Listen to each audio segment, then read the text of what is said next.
Okay, so Ponch's The Fall of Dawn of War 3, not a documentary, was requested by Levin Saber. And I'm going to turn this off. Don't have that glare. But I have put it off for a little bit just because of the length of it and because of what I was trying to get done at the time. But this seems like a good last video for the night. We're going to go ahead and take a look at this. I did not get a chance to buy Dawn of War 3. Well, I had a chance, I just didn't do it. And the reason I didn't do it was specifically because of how bad I heard it was. And, yeah. It's one of those things where you kind of feel good because you didn't wind up spending all the money that those games normally wind up costing. But at the same time, you're really disappointed because you were hyped up for it. In any case, we're going to go ahead and start this.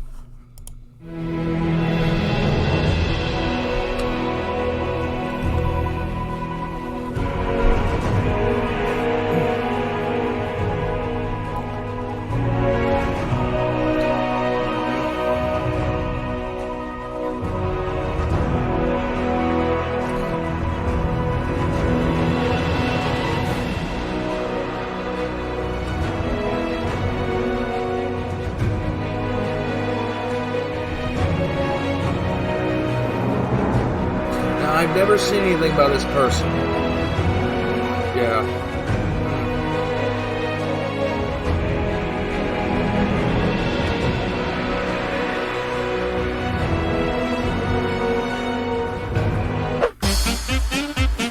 What? Fall back and regroup! Upgrade complete. What happened to you? You were going to be our Lord and Saviour. You shame your race, traitor! The Dawn of War franchise by far is one of the most recognisable and loved series of Warhammer games ever. Yes, it is. If you loved the Warhammer hobby back in the day, seeing this game for the first time, transforming those miniatures you play with on a table into a computer game where you could actually see, control and fight with blood and gore animations was glorious. Even if you had never played or heard of Warhammer, this game was still beyond its time. From the excellent animations of units fighting each other, to the superb voice acting that to this day some AAA games can't even match. The story was strong and had a good grip on you from the start. The music created to this day is still listened to by Warhammer fans when painting or building in the hobby. Yep. The variety of races in the game made it feel like every match was different, and this came out in 2004 and still has people playing it to this day. The game was so popular that it brought new people into the Warhammer hobby. That is easily done. And even allowed the publisher to make new DLC for the next 4 years. Obviously, some were better than others, but nonetheless, Dawn of War was a great game, and has stood the test of time of being one of the best and greatest real-time strategy games ever. Fast forward to 2009, and you have the sequel to the first game, Dawn of War 2. I know, right? Original name. It really wasn't that bad, but I really didn't enjoy it. Whilst it was not as big in battles or had base building, Dawn of War 2 traded those out for better graphics, a cover-based system, and more micro-intensive gameplay where you're trying to control multiple small, powerful units with different abilities to outwit your enemy. While some people preferred Dawn of War 1 and some people preferred number 2, no one on either side could deny that Dawn of War did what it does well. It did so well, in fact, that once again it brought people into the Warhammer hobby who had never played before, which also meant Games Workshop basically sanctioned Relic to make more DLC for this game, and once again, this sold well. New races meant people of the hobby were getting their favourite factions onto the computer screen, and for veteran players it was something new to tackle against to keep them interested in the game. People were throwing money at Dawn of War 2, and it could have easily carried on doing this. In 2016, we got our last content added to Dawn of War 2, the Necron Overlord. This got a lot of people hyped for what was to come, as a lot of people were eagerly waiting and speculating for what the next game might bring in the franchise. In May 2nd of 2016, we finally got our prayers answered. Dawn of War 3 could not have started better, with the first teaser saying that a full trailer was going to be dropped the next day, getting everybody more hyped than when Xenos actually get love in the hobby. Yum! And Relic certainly did not disappoint. The trailer... Oh my god, the trailer for this was like one of the best trailers I'd ever seen. It was everything and more. It had blood, grimdark, horror, fog of war, and to this day is still one of the best representations of the 40k universe. Yep. It showed our three main races that we've come to love in the Dawn of War franchise, Space Marine, Orcs and Eldar, and gave us a tease of what was to come in the game, showing Wraith Knights and Imperial Knights battling each other. There was also criticism on the Space Marine size ratios, with their legs being a little too long, but people ignored this as it was only a minor problem. The game promised to have base building and big battles of Dawn of War 1 with the hero units from Dawn of War 2, pleasing both sides. Nothing could stop Relic now from showing off the first gameplay of the game everyone wanted. I have to say that this is pre-alpha footage, so certain visual, audio and UI elements are meant to change as we gear up for release next year. Sweet! It means we've got some changes coming to Dawn of War 3 at some point. Yay! They're gonna fix the problems. Yay! Kill me. Honestly, since this was Sega, it would have been nice that Dawn of War 3 got the Sonic treatment. Brothers, the Emperor protects! The Dawn of War 3 first gameplay impression showed us playing as Gabriel Angelos, but everything was acceptable so far. But see if you can spot the point where it all went to shit. And then an ability called God Splitter named after his hammer, which allows him to jump over gaps. Yeah. It was at this very moment that the internet went berserk. People on Reddit tried to work out how this was possible. People consulted their Black Library books and their local Games Workshop manager on how this was possible. In the whole of Warhammer 40k lore, there had never been a sentence that Somersault Flip and Power Armor had been in together. Of course, this was the first of many problems with Dawn of War 3, but I feel it was the one that really set this game's course in a bad direction. And don't worry, I will be covering the rest as well.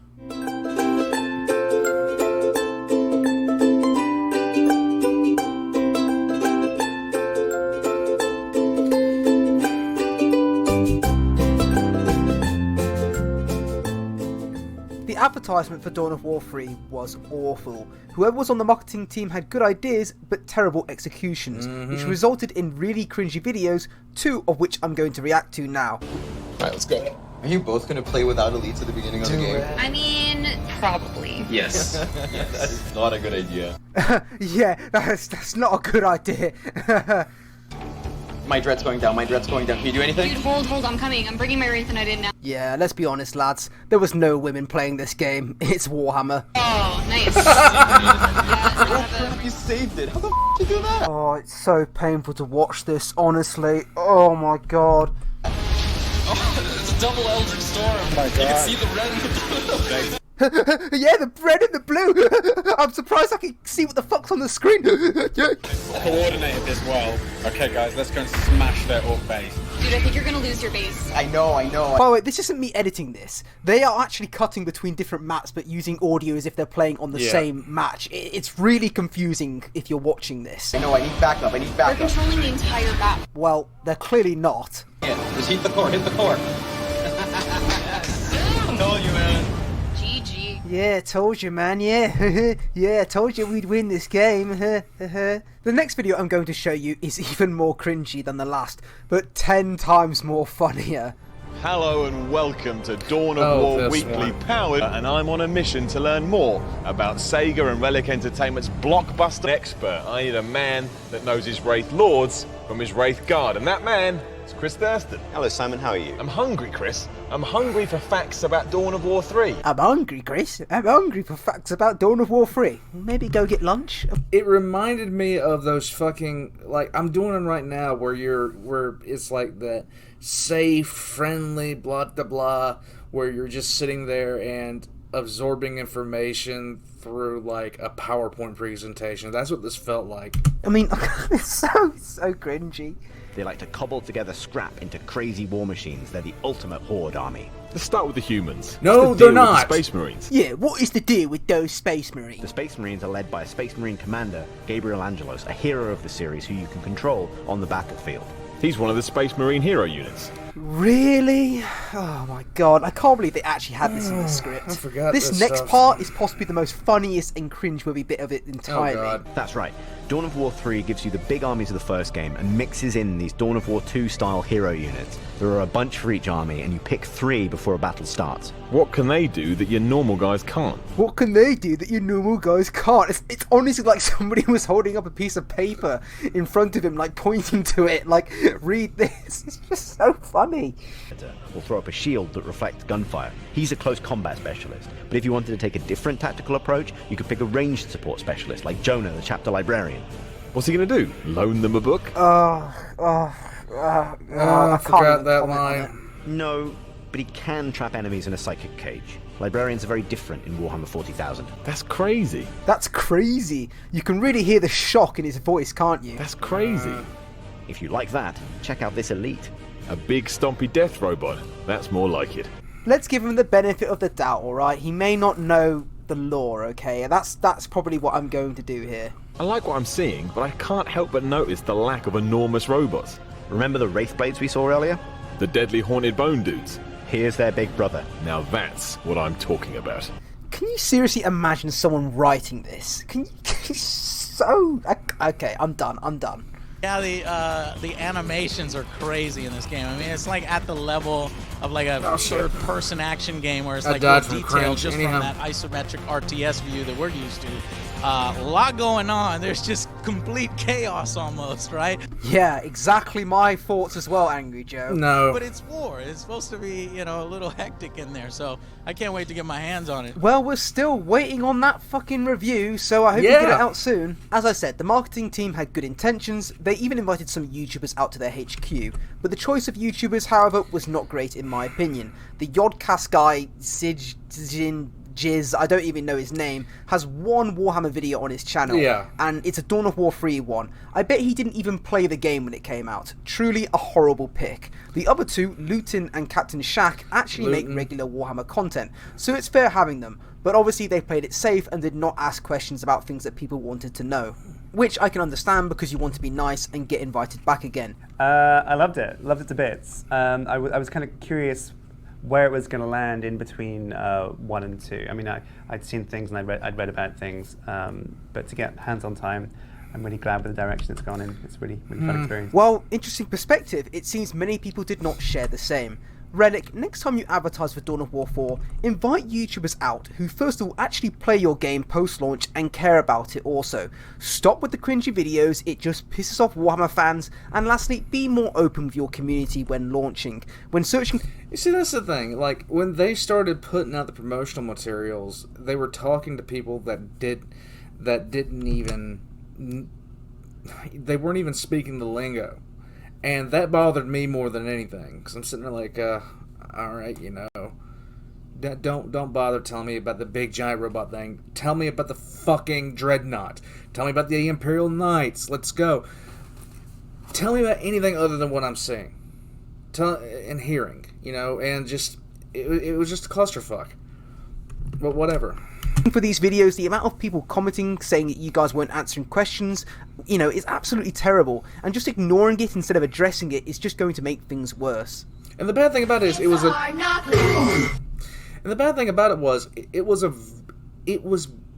it looked very good graphically, but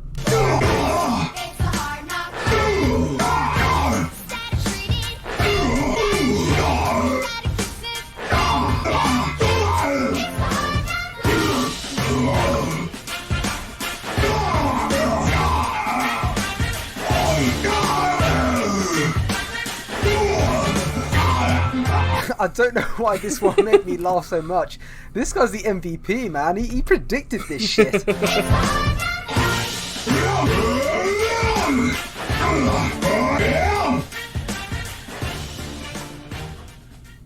Show me what passes for fury among your misbegotten kind!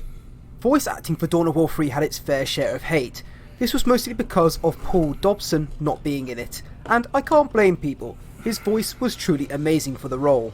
Paul Dobson's voice once visited the Virgin Islands. They are now known as the... For fuck's sake. That's crazy. One way I'm going to prove this to you is by playing a clip from Dawn of War 3, first without Paul's voice, and the second with Paul's voice lines from Dawn of War 1, and you can judge which is better. First chunk of gameplay. I'm on my way, but it's just me. Don't be reckless. Wait for backup. There's no time.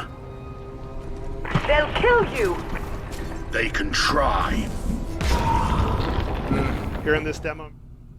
Hey everyone, this is Philip Boole, the game director for Dawn of War 3, here with the first chunk of gameplay. Brothers, let us destroy this alien filth. Don't be reckless. Wait for backup. My power armor will protect. They'll kill you. I shall not die on this day. Here in this demo mission, we're starting with Gabriel Angelo. Voice acting for a game is no less important than any other part, especially for an RTS where units are telling you everything they see, do, and interact with. It's important you get these right. This is the Great Unclean One, these are death sounds. Dawn of War 3's voice actors, in my opinion, fit their roles very well. I want that steak! Except Gabriel. Perhaps if this was the first Dawn of War game and we had not had a sweet taste of Paul's voice already, it would be fine. Alec Newman is not a bad voice actor, but his predecessor had set a standard that he could just not compete with. I'm Elizabeth Andrew Author, and I'm playing Lady Salaria. I am a giant bad robot. Oh dear. That's crazy. This was kind of funny actually, more to see how many people in the comments got annoyed because she...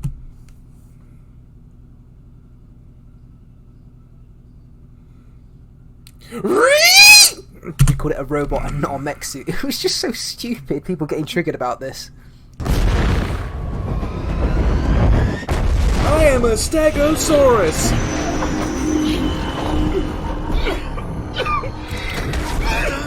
Overall, the voice acting for Dawn of War 3 was the least of its problems. I think many can agree with me, we can let that slide. However, there were some voices that were unforgivable. A long walk, but that will not trouble me. They will be wreathed in flame. Yeah, sorry, there's no forgiving that. It honestly sounds like an Eldar was shoved inside that dreadnought. Show me what passes for fury among your misbegotten kind! Show me what passes for fury among your misbegotten kind! The difference is so damn clear.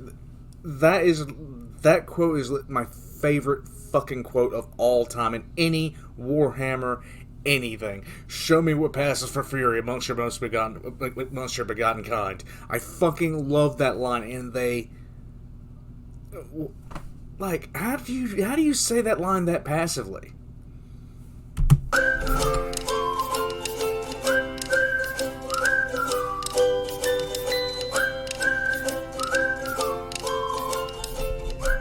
One of the biggest criticisms of Dawn of War 3 was its direction in the art department.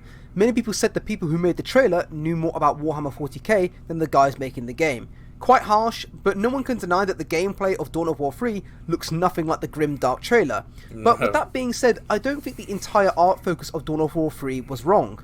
When you look at the game, you have to look at graphics, effects, animations, models, maps, so it's easy just to point the finger and say it was shit. All they really had to do for this, and they probably made a mod of it at some point, was to do the same thing that Steven Spielberg did for Saving Private Ryan. Take around 35% of the color out of it. That's it. That's all. That's all you gotta do. Everything becomes grittier, darker, it looks better, it looks more 40k. This looks like League of Legends. However, some were definitely doing 40k justice, others were not, but without a doubt, budget was not a problem when making Dawn of War 3, so they could have gone in any direction. The graphics of Dawn of War 3 were not bad, but they looked really bad.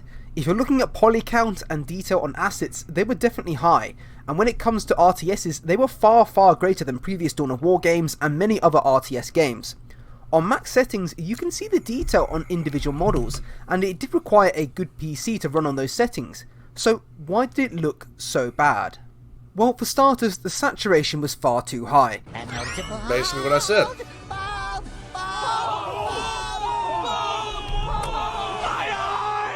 Dawn of War 1 got away with it due to its poly count being very low. Dawn of War 2, having better graphics than the first game, lowered the saturation and had less bright colours, with only very few assets and effects in game having the colours on the same level as Dawn of War 3, such as buffs, debuffs and effects and explosions. This was a problem for Dawn of War 3 because when you have models that look like the highlights were made as base paints, it's very hard to make effects stand out. That's why with Dawn of War 2 it works so well, because you could show stuff easily with the bright effects over the grimdark models. I mean, everything in Dawn of War 3 looked like it was fresh out of the box and that it had never seen combat before that day. Right. I mean, even the orcs with stuff made out of scrap looked new. Yeah. Where was the Agrax Earthshade and no oil? And always remember, apply 2 thin coats and thin your paints. That's crazy. I mean, out of all of the races, the only one that I felt was acceptable was the Eldar. Bright colours did fit, but with the saturation, it ruined it. Just look at this model for Gorguts using the cinematics in-game from the art station. How much better does he look here with the blood, the dirt, and the scratches on him? He looks like he's been in 1,000 battles and can't be killed that easily.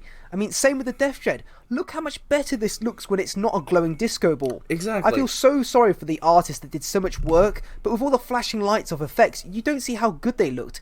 I mean, granted these were cinematics, but why did they not at least try to give some battle damage on units? And see, that's the thing. Pull color out of it, and it would have looked great.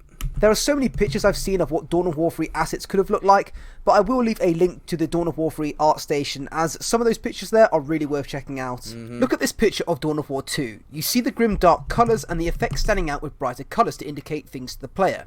Now here's a side-by-side picture of Dawn of War 3's Wraith Knight. The picture on the left, I reduced the saturation and brightness just by a little to show the difference it makes. I know it's not going to save the game, but already it gives more of a grim dark feeling. But talking about effects, what the hell is going on? Now look, effects can look great in games, but Dawn of War 3, I just felt like it was impossible to keep track of the battle and my units. Everything in the game was glowing, and the parts that were meant to glow gave you seizures just looking at them. Obviously when your match first starts, it's small firefights, and you can definitely keep track of your units. But when it gets to the late game, the amount of effects on screen really ruins the experience of seeing what's fighting what. And instead, in the grim dark future, there is only disco balls and bling.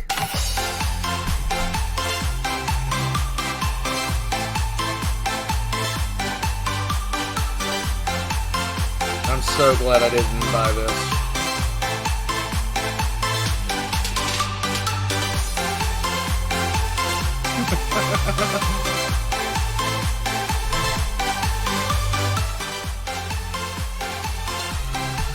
Wait, I can't tell what's going on when I'm looking at it. Okay. Someone needed a little bit of attention. So here she is. Here we go. You want to hear about how people made a bad game? You want to hear about how people made a bad game? Yes, yes. You don't even care about games. You just like squeaky toys. And bothering daddy.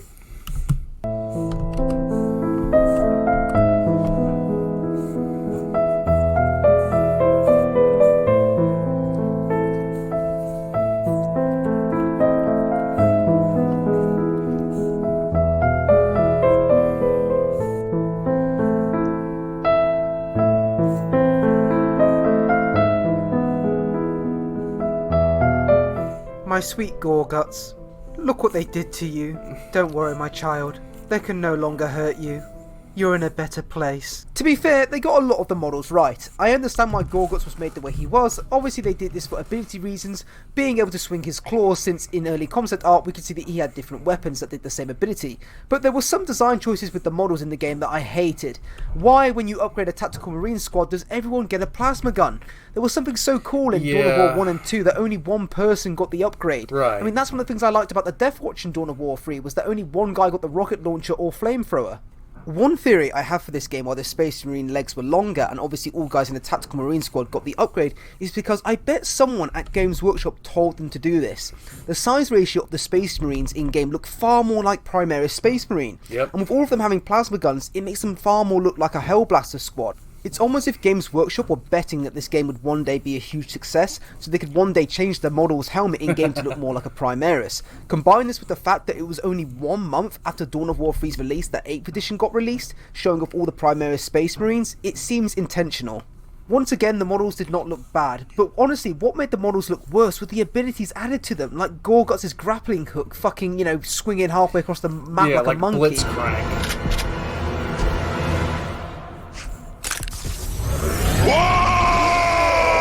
Or the Death Dread becoming a bloody drill.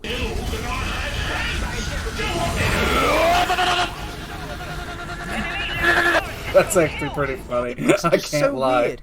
And why was Gabe put in tactical dreadnought armor? Right. I love this old design in Dawn of War 1 and 2. Buildings, however, clearly did not get their fair share of models. I mean, this is meant to be a base building game. You had the HQ, the barracks, the better barracks, the upgrade armory, the vehicle builder, and the listening post defender. There doesn't exist a Space Marine that can do a backflip in Terminator armor. Each faction might have different names, or one or two different ones like the Orcs with the WAG banners, but where were the turrets and the mines? And why could I not upgrade my listening post to be bigger and better at defending? Some of my best hours in Dawn of War 1 were just being a little bitch and camping in the map, just making a huge defense that my enemy would have to try and push through.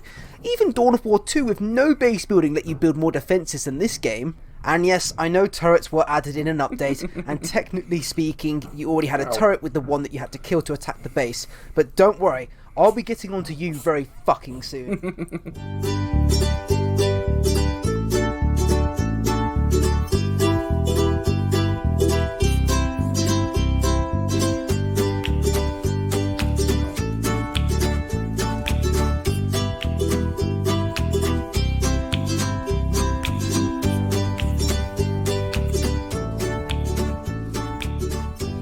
Models are only as good as they are animated. Some of the animations in-game were just ridiculous. Just to name a few, Gabe running made it look like he was not even wearing Terminator armor. Yes. In Dawn of War 2, the Terminators moved slow, and this gave them a sense of weight behind them, that they were a beast of a unit. I mean, this can be applied to any Space Marine unit in the game. They all moved so fast. Compared to Dawn of War 1 and 2, it just didn't give this sense of like they were wearing armor. Gorguts and his walking claw just looked awkward. Yes, the Dawn of War 1 Gorguts looked funny, but I think it was acceptable back then.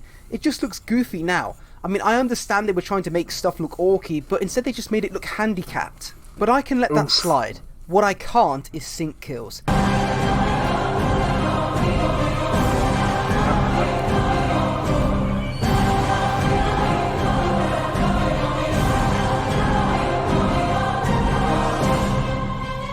I know some people were defending this, saying that it makes smoother gameplay and the models don't get stuck or get killed on retreat, but I don't think that justifies it enough. That's crazy. Sync kills were as part of Dawn of War's brand as Grim Dark is as well.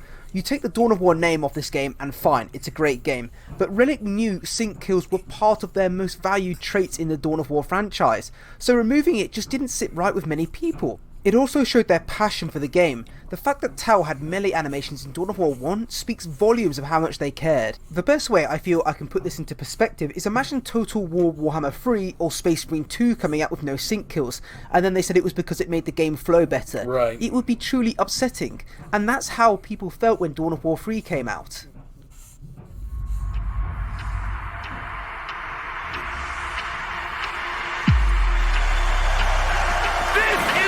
League of Legends looks like! Contrast with each other. We talked about the Soul Lane dominance, or the Soul Lane importance, but we've also talked about Fnatic's ability to affect those Soul Lanes with anyone other than those two players individually. Get the fuck out of my RTS! What the fuck? Welcome to Dawn of War 3. Take a order, please.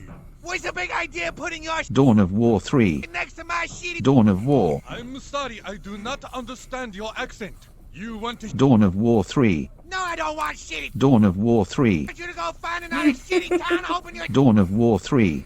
This is what doomed Dawn of War 3. Yes. They had a choice, Annihilation or Victory Point Control.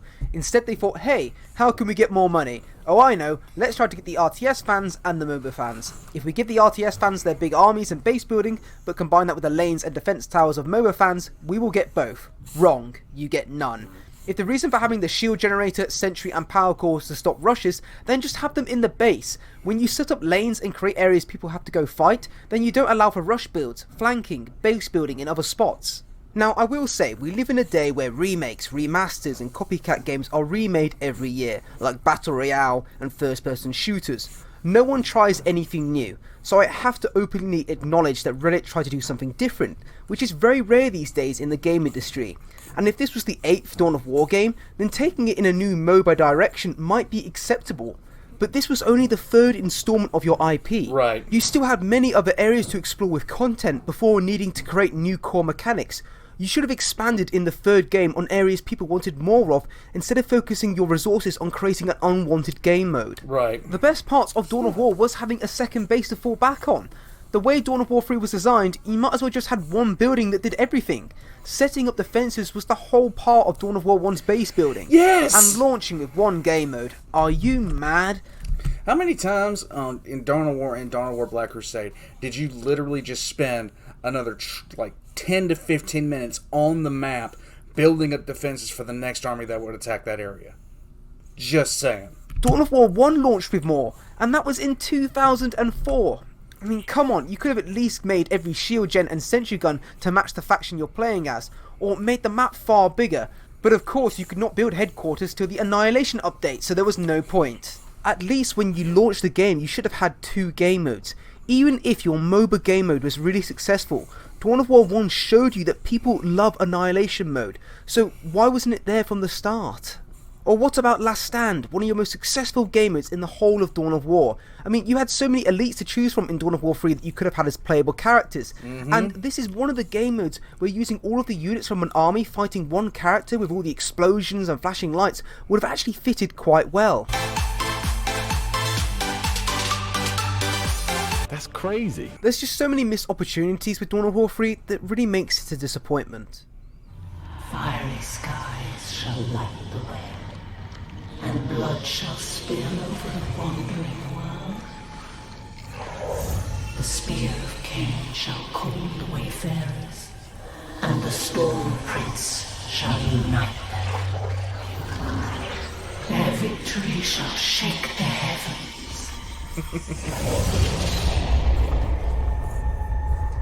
Honestly, the cinematics did not bother me. They actually looked really good.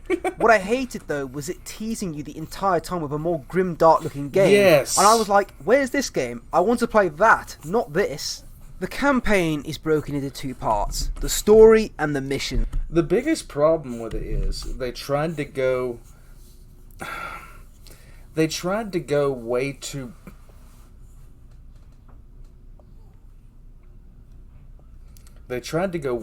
bright, and they missed the fucking point.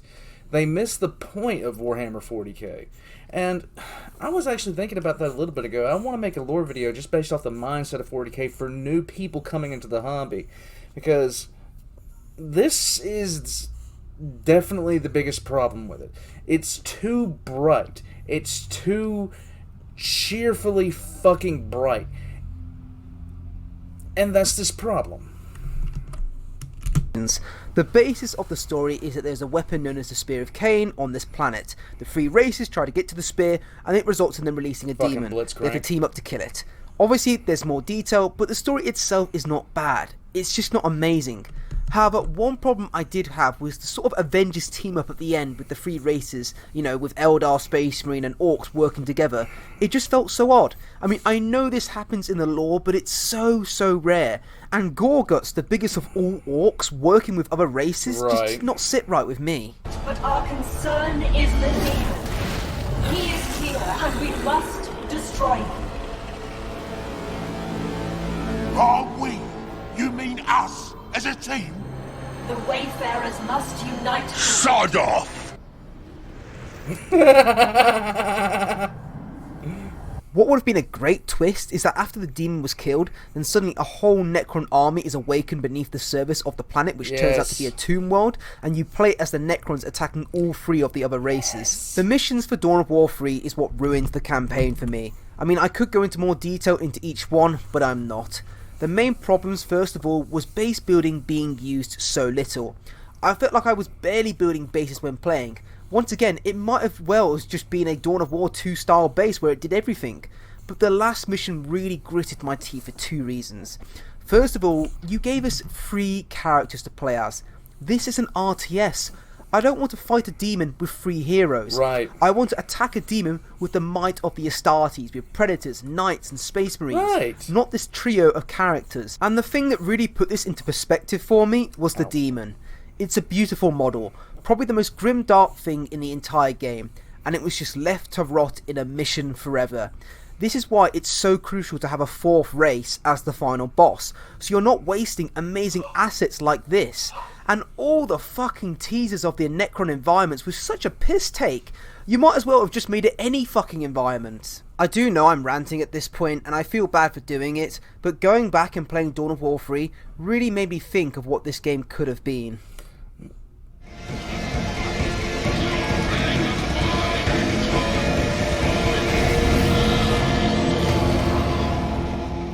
People getting annoyed about the game modes were one thing, but if you don't have balanced and meaningful game mechanics, your game is doomed. I mean, where do I start on this?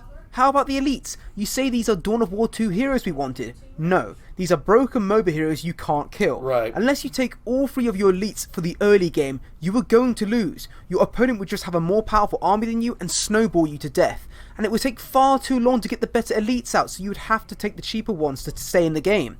Dawn of War 2 heroes, whilst powerful, could be countered, and they had to respect certain units, otherwise they would kill them very quickly. I mean, I won't lie, if this game launched with Annihilation mode, and similar Dawn of War 1 base building, with turrets and defences, but with the heroes of Dawn of War 2 that don't mess up the early game, then I think it would have done a lot better. And the cover system, why did you go backwards? The cover system in Dawn of War 2 was brilliant. Yes, it was. I mean, who were you trying to please with this one? Dawn of War 2 fans liked their cover system, and Dawn of War 1 fans did not really care. So making it a bubble, a bloody bubble, was diabolical. That is fucking and don't dumb. forget, it was broken. Some of these bubbles were at midpoints on... Okay, that's fucking dumb. I'm so glad I didn't buy this game. I'm so glad I didn't buy this game. I would have been pissed off just playing it. Bubbles? Fuck you. On the map, and whichever player got there first gave them a huge advantage. Stand firm! No mercy, no respite! Charge!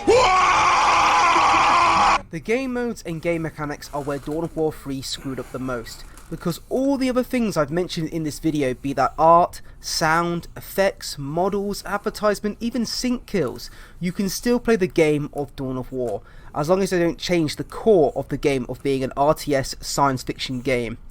However, when they changed what Dawn of War was at its very core mechanics, that was the last part of it taken away, and all that was left was the Warhammer IP in this strange game with the name of a loved franchise.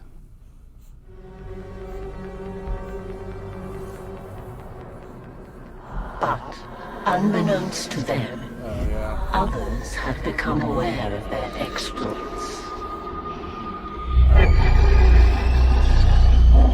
Let me say this first. Launching with 3 races in an RTS is not unheard of, and each race in Dawn of War 3 did have fleshed out rosters, but you don't do this when your previous installments always had 4. Even if 3 races had more content than 4, psychologically this makes the buyer think they are paying more for less. Right. And in a time when the game industry is looking to milk as much money out of their customers as possible with microtransactions and loot boxes, you need to ensure your game has enough content on launch to justify doing that. The biggest problem I have with this is the tease of the Necrons. Let me explain. When you tease a new race for a game, you are basically saying that this is going to be coming to the game at some point. The fact that Necrons did not come as DLC proves that the only thing they were interested in was how well the game was selling. They had no intention of trying to save the game or push a big rework or patch to bring people back. In a live stream, they were even asking people what races they would like to see, and I bet you one of those artists for this game has concept art of the Necrons somewhere. Yes, they did try to save the game with patches, adding skins and maps here and annihilation mode there, but that's just panicking and throwing stuff around hoping that it will do something.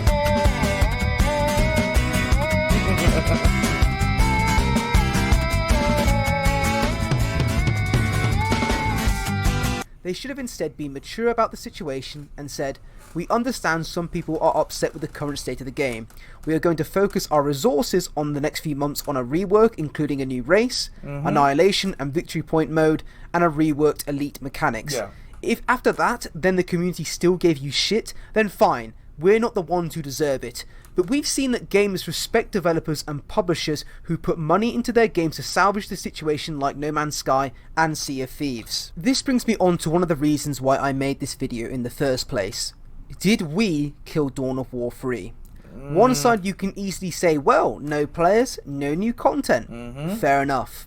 This video was going to be called We Killed Dawn of War 3, but after doing a lot more research and reflection making this video, I felt that it was not our fault we didn't like this game.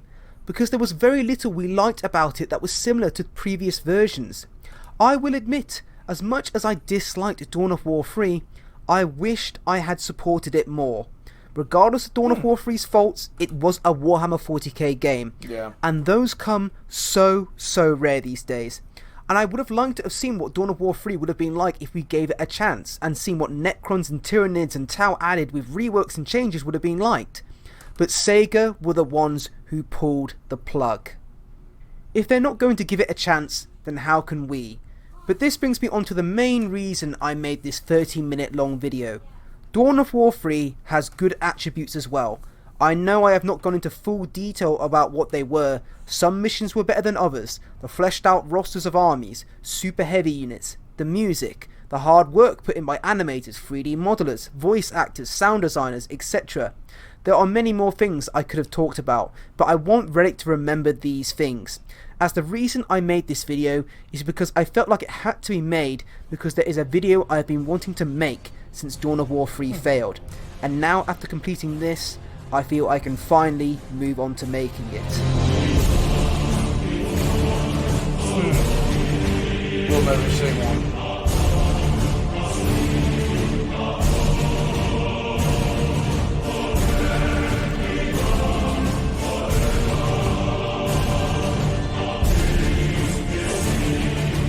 Alright, so that was the fall of Dawn of War 3. And frankly, it's one of those situations where they tried to go for they tried to pull in the Warhammer 40k fans at the same time that they tried to pull in a whole bunch of people who were just, would see it and think it was cool and buy it. And that kind of bothers me. I heard a lot of bad things about it. I was broke at the time, so I couldn't buy it. And, yeah, I just heard a lot of bad things about it. And then it just turned into a situation where I was like, if it's like this, I'm not going to buy it. But in any case, this was the fall of Dawn of War 3. And we're never going to get a Dawn of War 4. Sadly enough. I'll catch you guys next time.